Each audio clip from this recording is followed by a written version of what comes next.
Let me introduce Aviv. Aviv is one of the organizers of this event. He is a postdoc and a research associate at the University of Haifa and Zefat Academic College. He is a unique scholar in his education who is building bridges between communication research and social epistemology.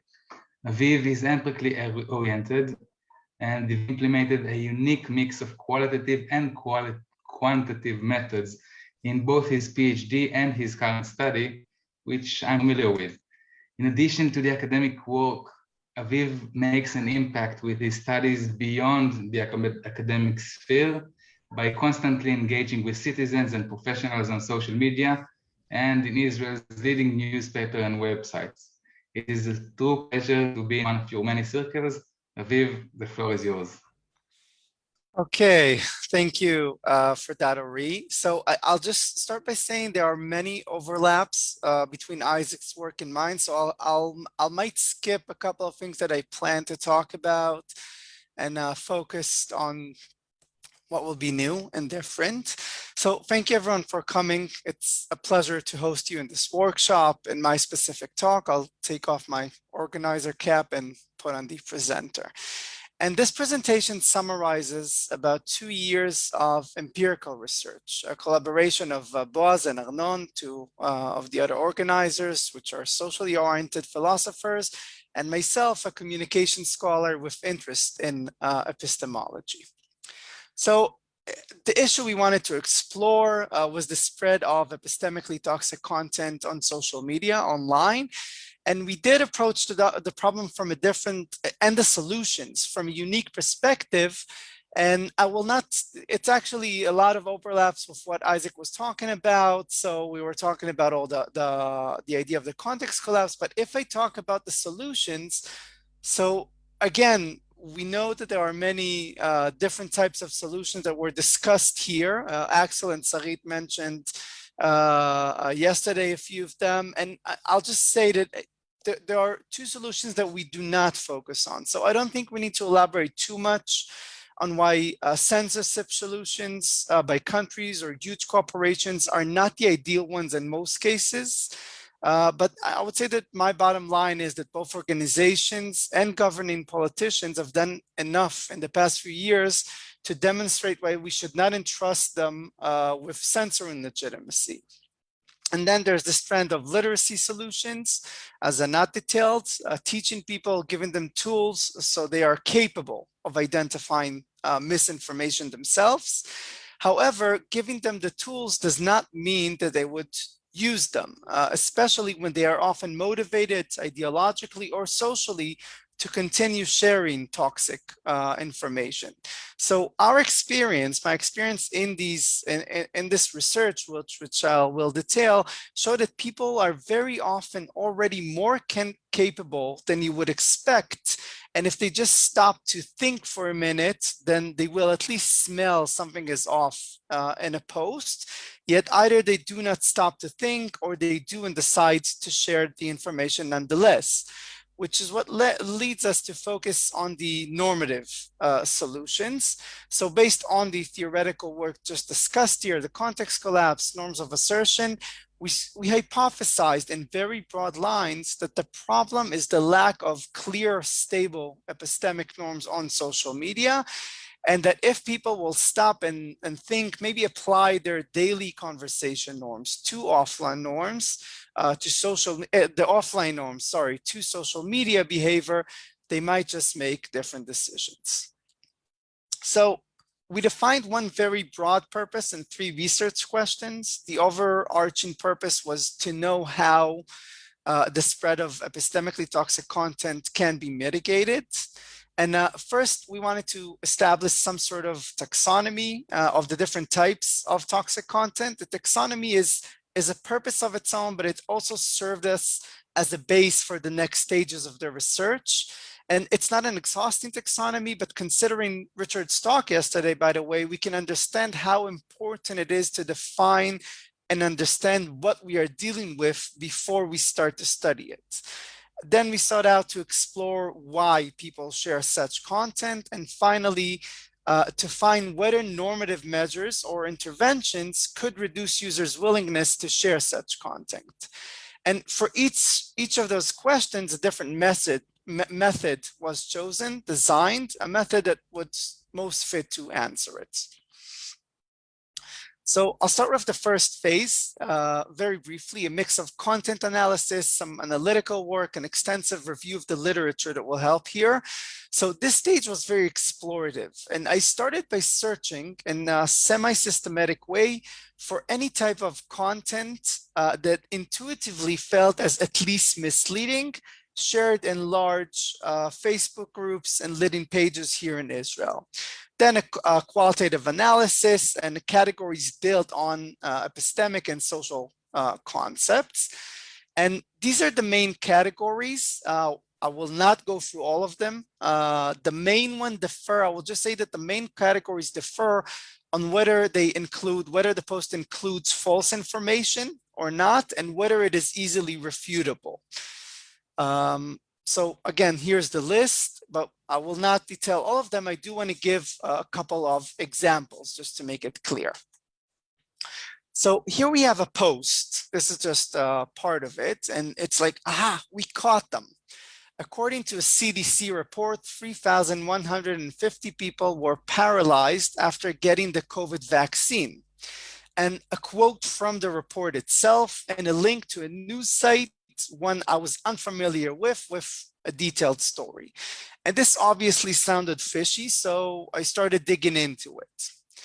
And it turns out the CDC report is real. I tracked it to their website, and so is the number presented and the quote, unable to perform daily activities. So where's the falsity? Well, the full sentence in the report, and you can see it on the bottom left, which explains what health impact events is much longer. Unable to perform daily activities, unable to work, required care from a doctor, and so on. So that is not paralyzed. That's anyone with even an aching hand after getting the shot. And if any of you got it, then you know that many do. So if you happen to work in a job that requires physical labor, even, I don't know, a gym trainer, construction worker, or maybe even a bus driver, the word paralyzed is nowhere in the report. So that is a disprovable falsity type of content because the report simply doesn't say what the post claims it said. On the other hand, this one seems like a legit item to share. A news report from a familiar website about an SUV with Islamic scripture and fire materials found by the Notre Dame Church Cathedral. But what if instead of sharing it in 2016, when it was first reported, you shared in April 2019, right after the cathedral caught fire, and you happen to crop it in a way that leaves the date out of the report? So everyone is talking about the fire on the news. No one knows what caused it yet. And you share a report about the incident from 2016. And this happened a lot. I've seen many of these posts. But there is no actual falsity here in the post itself. Perhaps an implicature, but nothing clearly false by just posting it. Yet based on the many comments and the text added to some of these shares, it clearly led many people to believe that the fire and this report are related, and the news story is sort of a proof that the fire was a result of Islamic terror and not an accident, which is not what we know. So moving to the so these were just a couple of examples. We'll get back to one of them later. Moving to the second stage to inquire users' logic and motives. I cannot go into the entire method of reconstruction case studies here, but I will give the basic. So in the center, you have an interview with an agent, someone relevant who sees the big picture. From the sources of the information, who we contacted, through the decision-making process, to the publication itself. In my case, it was a social media user who shared a post. So I did not go to the content. I did not go to a source. I went to the person who shared the information. The problem with interviewees, though, is their credibility, especially when they testify about themselves and about behavior that might seem problematic, such as sharing something that is toxic. So the primary benefit of this method, the reconstruction, is its ability to dramatically reduce self-reporting biases. By putting a specific item, an output, a post, in my case, in front of the interviewee, what you do is you trigger memory, you trigger recalling instead of reflecting.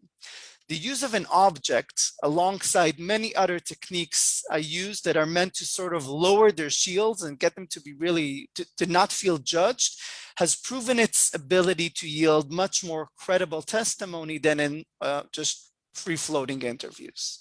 So just for an example from my PhD with journalists, my previous study, if you ask journalists in general, how often do you verify information? Their instinctive answer would often be something like, well, I never published unverified information.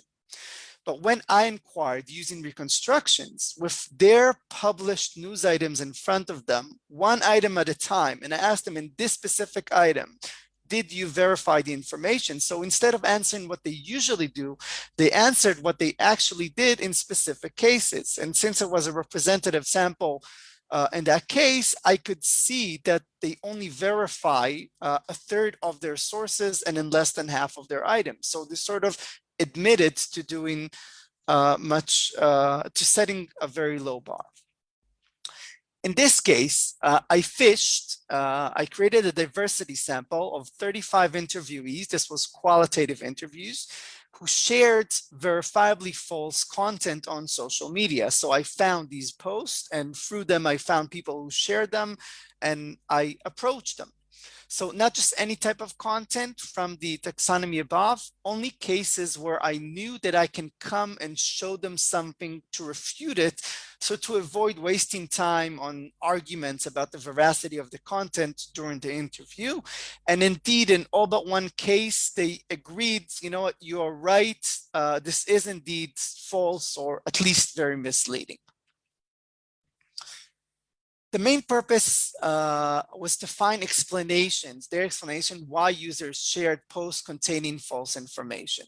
So what I saw in the interviews was that people did not do it intentionally on the one hand, and even insisted that if they would have noticed the clear falsity, they would not have shared it. But at the same time, gave me a list of different justification or excuses for why they did what they did, something beyond I didn't notice. And some of these interact, by the way, with Glenn's talk yesterday about endorsements. So the main justifications were, the source was reliable. The second is, I'm not a journalist, hence I shouldn't be expected to verify, nor should I be held accountable. A third one, very interesting and repeated a lot, was that it still represents some sort of greater truth, this post, even if it's technically false. And finally, there were those who said, you know what, there's no harm in posting that. This kind of item, even if it is wrong, it can't cause any harm. So let's just see, let's go back to this post, for example, which sort of works with all the justifications. And I'm just trying, you know, to show how this works out. So some would say something like, well, it was shared. I saw it shared on by a reliable person, a user I know, with a link to what seemed like a reliable website. So hence, it's not my fault. Other would focus on themselves. I'm just a citizen, not a journalist. It's not my responsibility to go and open the report as you did, as I did, and verify the information. And then there are the greater truth people. So in this case, they would have said, you know what, there is a cover-up and the vaccines are causing damage. So even if this report doesn't say it, the story still represents some sort of greater truth. And here, it's important to say that this is sort of an extreme example, but it's not always as extreme as it seems here. In many cases, even I could agree with them that it represents a greater truth, or at least many others would. So someone could say, for example, you know what, there is, in regarding to the other item, you know what, there is a lot of Islamic terror in Europe directed at churches. So even if they didn't burn down this church, the narrative is generally true, and it represents some sort of bigger truth. And finally, and these were often actually more COVID related, the interviews were already during the pandemic, some of them. So if people are more cautious, they could have said, it's not a bad thing. Worst case, they will think twice and make the decisions themselves. And once again, these were also in posts where I also had to stop and ask myself, so what? And I'll just say a few hours ago, I received an example from a friend. He forwarded me a post warning that there is a new trend called Rape Day, where people are calling to assault women on a certain date. Sounds pretty horrible. And that these calls spread among other places on Israeli TikTok pages. So be careful.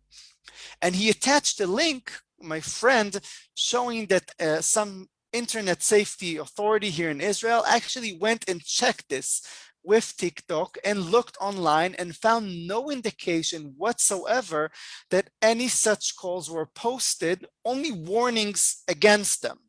So this is false, this claim probably, but someone could say, you know what, worst case, so people will be more careful. Now, I do eventually think it's toxic, it's harmful to share these posts for a reason I can detail later, but just to say there are complex cases where this kind of justification that it can do no harm could make sense. And if I cluster these themes, then one way to think about it is that two justification or excuses say, well, it is a problem to share this kind of toxic information, but it's not my fault or responsibility. While the other two doubt whether sharing this information, even though it's false, is toxic or problematic at all. Now, with these answers, I went on to the next steps, what was supposed to be the final one, the survey experiment. So what I wanted to see is whether debunking these justifications in a normative manner could reduce users' willingness to share false information. Again, focused on false. And you can see the design here. So a representative sample of Hebrew-speaking Israeli population over 18. And they first receive the manipulation. That's actually how it started. So disguised as literacy test, we showed stories where we covertly make the assertion that most people reject these justifications. And there was obviously a control group who didn't receive this a story. So the story describes a man posting something about a restaurant, something bad, and the owner proves him wrong, comments, and the user then justifies his decision to share with different justifications, each group getting one from the justification we saw before. And then we describe for each story how all other users comment and explain why his justification is not good enough and why he is responsible and he shouldn't have shared it anyway. And there's a question to make sure that they understood the story because it was described as a literacy test. Then came some unrelated questions to distract participants and collect some demographics along the way. And then they were asked, and that was like the main point, well, before we finish, could you help us by sharing this post? And that was a post who contained false information. So just to be clear, unlike experiments or questionnaires where people are asked, theoretically, what would it take to get you to share? We actually presented what seemed to be a genuine request to share where people thought, and we also saw this in the feedback, they thought that they're actually about to share this post. And we also had another version, a different manipulation, people who did not receive any story, but we added a label to the post itself, saying something like Facebook identifies this post contains health-related information. Should it be shared? And a link to guidelines, not a real link. And finally, after this page, after they make their decision, so the manipulation was exposed and we explained that they couldn't actually share the post and some follow-up questions were presented. So to the results, we put all the factors into a regression with additional background variables, such as social media use patterns, education, and so on, to control for potential intervening factors. So the best interventions were those that normatively reject the justifications that relieve users from responsibility. The I'm not a journalist and the reliable source. So significantly less shares, even when we account for all the intervening factors, by the group of users who were exposed to this story, which debunked these justifications in comparison to the control group. And the numbers here indicate that people who were exposed to, say, the reliable source story, that's the second one, manipulation, are 0.422 less likely to share the item than the control group. I will visualize this in the next slide too. Still significant effect, though on a lower level, for the greater truth and the label manipulation. That's the one where we put the label on the post itself. And no significant effect for the no harm and the reverse manipulation. I didn't get into that one before, but what we did is we had one story which was reversed and showed that most people in the comments actually accepted justification, which could have led to more sharing, but didn't. It didn't affect neither one way or the other. So just to see the relations, and the baseline would obviously dramatically differ depending on the type of the post and the context. But in our case, if a little more than half, 54%, shared with no intervention, then the two partially effective interventions reduce that to about a third, right, 33 or 37%, and the best intervention to between fifth or fourth, 20 to 23%, as you can see on the bottom of the people that would share this item. A replication is also about to be executed very soon after this successful experiment. First, to validate the results, larger samples, and we also added some questions about vaccines now that we have these in place.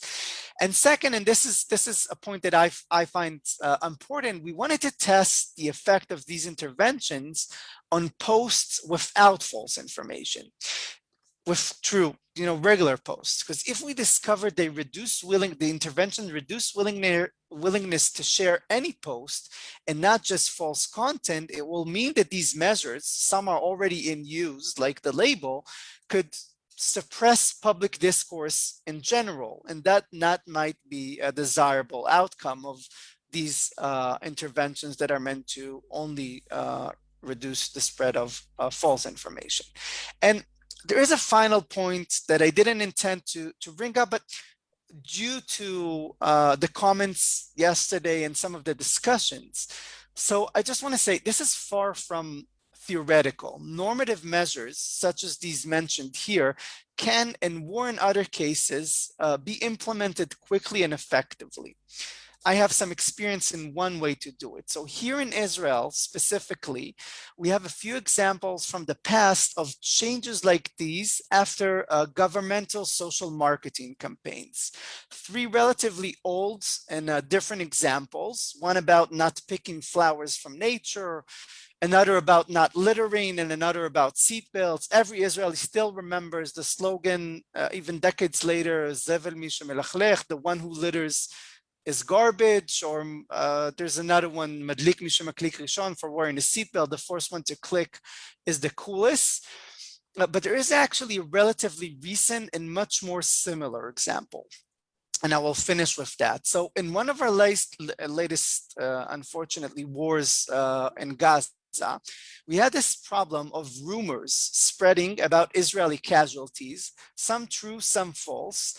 They were spreading on WhatsApp groups, sometimes with names of casualties reaching the parents or partners or siblings before the official message that was usually delivered by, professional social worker or whatever. So that was something that they really wanted to stop. So the government launched a very successful, I would say, normative social marketing campaign delivering the message that the mere act of sharing such rumors is morally wrong, and how sharers are actually perceived by others as responsible or endorsers, even if they didn't mean it, they just wanted to share. So there are practical, effective, immediate solution, not to prevent the spread of toxic content, right? And you do have to work on literacy too, and other measures mentioned here, but definitely to mitigate them. If you have any such example of campaigns from where you all people are from, please write them down in the chats. And that's it. Thank you very much. Thank you very much, Aviv. Okay, so we don't have a lot of time, but we will, if you have a question or a comment, please raise your hand or write in the chat.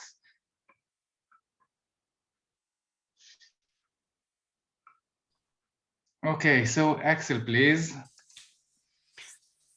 Yes, thank you very much. Actually, that gives me the chance to sort of ask also the same I wanted to ask earlier about Isaac, because I think it really fits very well and picks up on the final point of what you were saying, that norms can change pretty quickly if one sort of puts enough weight behind it. I do wonder though whether this generalizes, because I think that some of the problems that also Isaac was talking about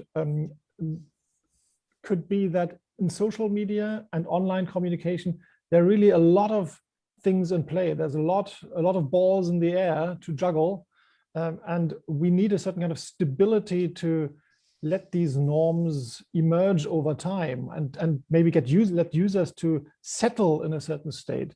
I mean, the examples you gave are pretty distinct actions, like not picking flowers or littering. I mean, they're kind of easy to grasp, but what's really the kind of status of sharing without comment a problematic view or just citing it? That may be a little trickier, but I wonder what the factor of time and stability in terms of online environment does for your suggestion. Well, thank you, Axel. So this is, and I have to say, we have many, I would say, little arguments about this even within our team.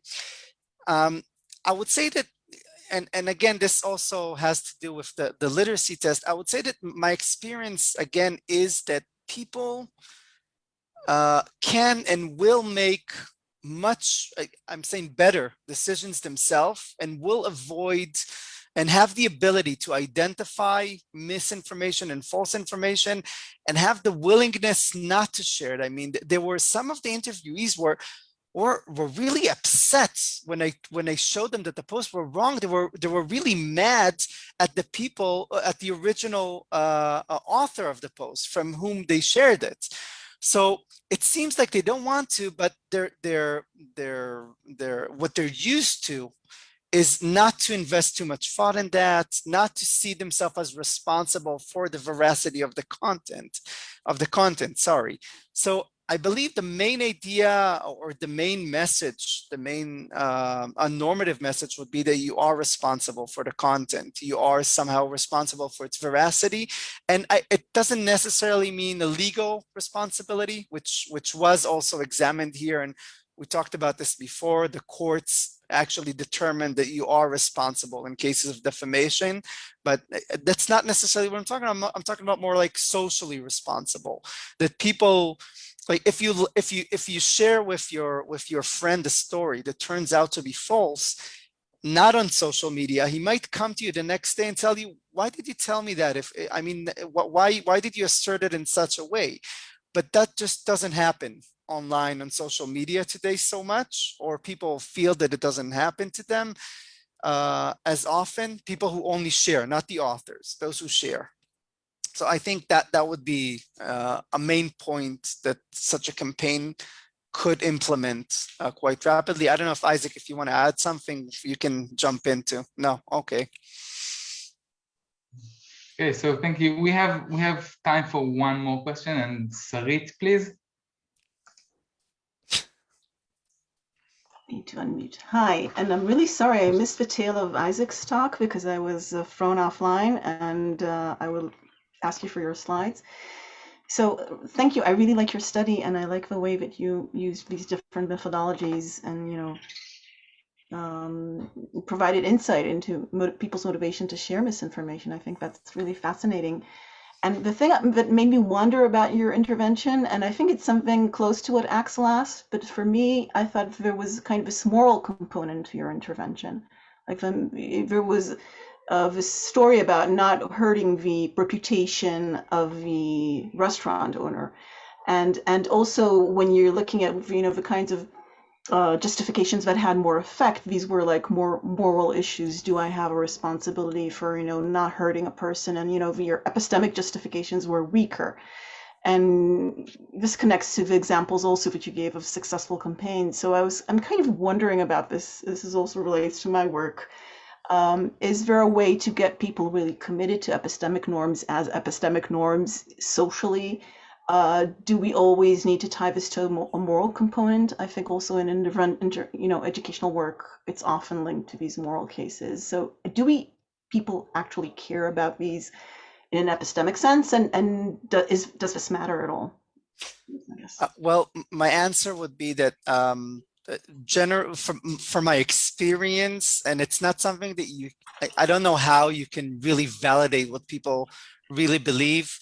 But from my experience with interviewees and the way they reacted, they are pretty much committed. They don't want to share false information. They care not to share something that is false. They believe most people, and I've been all over the country. I've talked to, what they call bibistim and spirituals, and everyone says that generally it's not an ideal. Okay, it's not something that I don't care. There was only one guy throughout the interviews who said, yeah, well, I don't care. Sharing false is great because it gets people to talk about it. So I don't care if it's false at all. Everyone sort of said, I'm not going to do it. But on the other hand, while saying that, they didn't act. Actually followed up on some of them, and none of them deleted their posts. Or not none of them. A few did delete their post, but most of them didn't delete their post even after seeing and agreeing that it's false. Because I guess they thought they don't have enough impact. It wasn't like social media influencers. It was just ordinary people I was interested in this research. So again, I think they are they agree with these ideas that you shouldn't share false or misleading information. What? Sorry? At least they declare themselves as such. This is their. One of, I think, the best indications was that they seemed really upset. They felt like they were fooled. They were upset that they were fooled to share such a post. And I mean, they were like, I'm not going to follow this page again and everything. And then they went on with their life and they forgot about it. But from the impression, and it's just an impression, maybe it's more than, maybe I can say more, but I mean, is that they really cared. And I've been asking this people beyond this research all over. And I think most people, even if some politicians do, most people do agree that we should say the truth and not mislead on purpose. Again, that's my impression. Okay, thank you, Aviv, and thank you, Isaac. I apologize for not being able to keep the time according to the schedule, but I hope you all can understand. We'll have 10 minutes break and then see you all here for our closing session.